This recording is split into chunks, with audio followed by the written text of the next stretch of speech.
Bacaan dari kitab Kejadian. Israel lebih mengasihi Yusuf daripada semua anaknya yang lain, sebab Yusuf itu anak yang lahir pada masa tuanya, dan ia menyuruh membuat jubah yang maha indah bagi dia. Setelah dilihat oleh saudara-saudaranya bahwa ayah mereka lebih mengasihi Yusuf daripada semua saudaranya, maka bencilah mereka itu kepada Yusuf dan tidak mau menyapanya dengan ramah. Pada suatu hari, pergilah saudara-saudara Yusuf menggembalakan kambing domba ayahnya dekat Sikhem.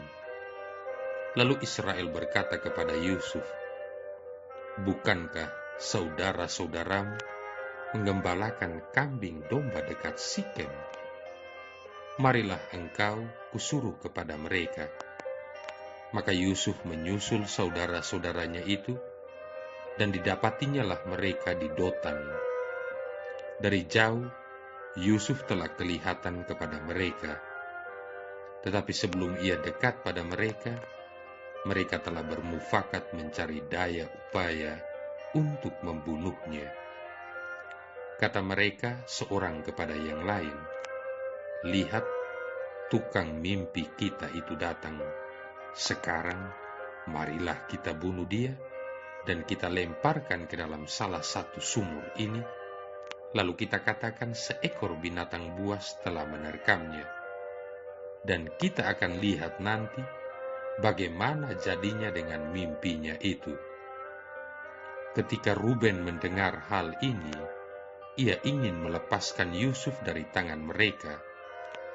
Sebab itu kata Ruben, "Janganlah kita bunuh dia." Lagi kata Ruben kepada mereka, "Janganlah tumpahkan darah.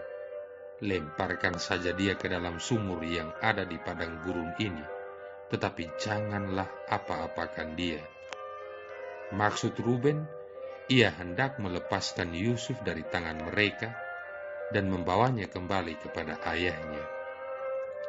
Baru saja Yusuf sampai pada saudara-saudaranya, mereka pun menanggalkan jubah Yusuf, jubah maha indah yang dipakainya itu. Lalu mereka membawa dia dan melemparkannya ke dalam sumur. Sumur itu kosong, tidak berair. Kemudian duduklah mereka untuk makan. Ketika mereka mengangkat muka, kelihatanlah kepada mereka suatu kafilah orang Ismail yang datang dari Gilead dengan untanya yang membawa damar, balsam, dan damar ladam. Mereka sedang dalam perjalanan mengangkut barang-barang itu ke Mesir.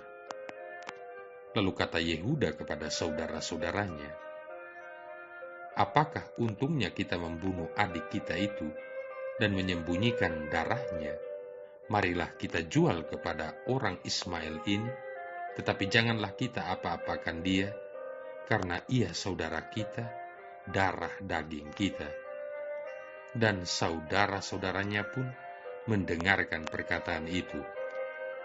Ketika saudagar-saudagar Midian itu lewat, Yusuf diangkat ke atas dari sumur, kemudian dijual kepada orang-orang Ismail itu dengan harga 20 shikal perak. Lalu Yusuf dibawa mereka ke Mesir. Demikianlah sabda Tuhan. Saudara-saudari yang terkasih, pada tanggal 10 Februari tahun 2012 yang lalu, di media massa muncul berita yang sangat menggemparkan, yakni seorang perempuan muda berinisial VN, umur 20 tahun, tega membunuh adiknya berinisial R, umur 14 tahun, karena adiknya ini sering mencaci maki VN. Perbuatan yang dilakukan VN adalah membekap adiknya R hingga kehabisan nafas dan meninggal. Setiap orang yang melihat, mendengar, atau membaca berita seperti ini pasti akan berpikir dan bertanya, berapa harga seorang saudara? Begitu murahkah seorang saudara sehingga mudah untuk dibunuh, dijual, atau dilecehkan? Alasan-alasan mengapa terjadi perlakuan yang kejam terhadap saudara kandung adalah iri hati, cemburu, marah, dan lain sebagainya. Pengalaman keluarga Yakub atau keluarga Israel juga mirip dengan cerita ini. Israel lebih mengasihi Yusuf daripada saudara-saudaranya, karena Yusuf ini lahir pada masa tua Israel. Wujud kasih Israel adalah memberikan pakaian yang sangat indah kepada Yusuf. Hal ini tentu menimbulkan kecemburuan dan iri hati dari saudara-saudaranya. Maka siasat yang dilakukan saudara-saudaranya adalah, mari kita membunuh dia, melemparinya ke dalam sumur. Tetapi pikiran mereka berubah, marilah kita jual dia kepada orang Ismail. Jangan kita apa-apakan dia, karena dia saudara kita, darah daging kita. Persekongkolan dan kejahatan saudara-saudara Yusuf berhasil. Mereka menjual Yusuf ke Mesir dan mengelabui Israel ayah mereka. Saudara-saudari yang terkasih, kisah Yusuf ini sebenarnya juga menggambarkan kisah Yesus. Dalam perumpamaan tentang tuan tanah yang membuka kebun anggur, para pekerja juga mengadakan persekongkolan untuk membunuh para utusan, bahkan anak kandungnya sendiri ditangkap dan dilempari keluar dari kebun anggur itu. Tuan kebun anggur adalah Bapa Surgawi. Para utusan adalah nabi-nabi yang menyadarkan umat Allah, tetapi mereka tidak mau bertobat. Yesus sebagai anak yang dikasihi dan yang harus didengarkan juga nantinya akan dibunuh. Oleh karena itu Yesus berkata kepada orang-orang Farisi dan para imam kepala bahwa kerajaan Allah akan diambil dan diberikan kepada orang lain yang akan menyerahkan hasilnya pada saat yang tepat. Saudara-saudari yang terkasih, dunia kita ini masih penuh dengan kebencian, iri hati, dengki, dan nafsu-nafsu yang jahat. Iblis, seperti singa yang ganas, masih merajalela. Padahal berkali-kali Tuhan menyapa kita dengan sabdanya dalam kitab suci atau renungan-renungan rohani. Tujuannya adalah supaya kita setiap hari membangun semangat pertobatan metanoia dan berjalan dalam jalan kekudusan sesuai dengan kehendak-Nya.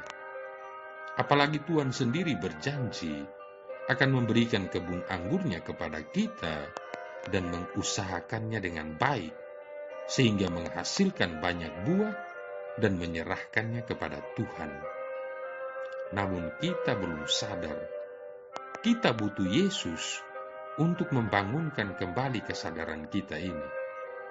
Mari kita membuang jauh-jauh rasa benci dan amarah, iri hati dan dendam yang dapat menghancurkan, memutuskan relasi kita dengan Tuhan dan sesama.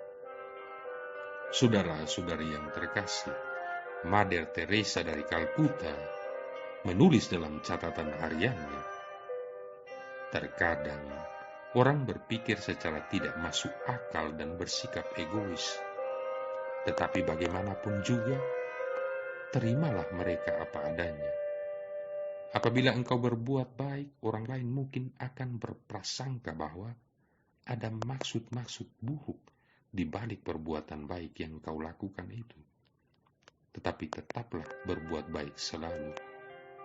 Apabila engkau sukses, engkau mungkin akan mempunyai musuh dan juga teman-teman yang iri hati dan cemburu.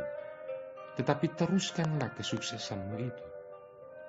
Apabila engkau jujur dan terbuka, orang lain mungkin akan menipumu, tetapi tetaplah bersikap jujur dan terbuka setiap saat. Apa yang telah engkau bangun bertahun-tahun lamanya, dapat dihancurkan orang dalam satu malam saja. Tetapi janganlah berhenti dan tetaplah membangun. Apabila engkau menemukan kedamaian dan kebahagiaan di dalam hati, orang lain mungkin akan iri hati kepadamu, tetapi tetaplah berbahagia. Kebaikan yang kau lakukan hari ini mungkin esok akan dilupakan orang, tetapi teruslah berbuat baik. Berikanlah yang terbaik dari apa yang kau miliki, dan itu mungkin tidak akan pernah cukup, tetapi tetap berikanlah yang terbaik. Sadarilah bahwa semuanya itu ada di antara engkau dan Tuhan. Tidak akan pernah ada antara engkau dan orang lain. Jangan pedulikan apa yang orang lain pikir atas perbuatan baik yang kau lakukan. Tetapi percayalah bahwa mata Tuhan tertuju pada orang-orang jujur, dan Dia sanggup melihat ketulusan hatimu. Marilah berdoa. Allah Bapa yang Maha Mulia, semoga kami mengakui Dia yang Kau utus untuk menganugerahkan keselamatan kepada kami. Bangunlah kami menjadi gereja-Mu, dan jadikanlah Yesus Putra-Mu batu sendinya yang mempersatukan kami semua, sebab Dialah Tuhan dan pengantara kami, yang bersama dengan Dikau dan Roh Kudus hidup dan berkuasa, satu Allah sepanjang segala masa. Tuhan memberkati kita sekalian, Bapa, Putra, dan Roh Kudus.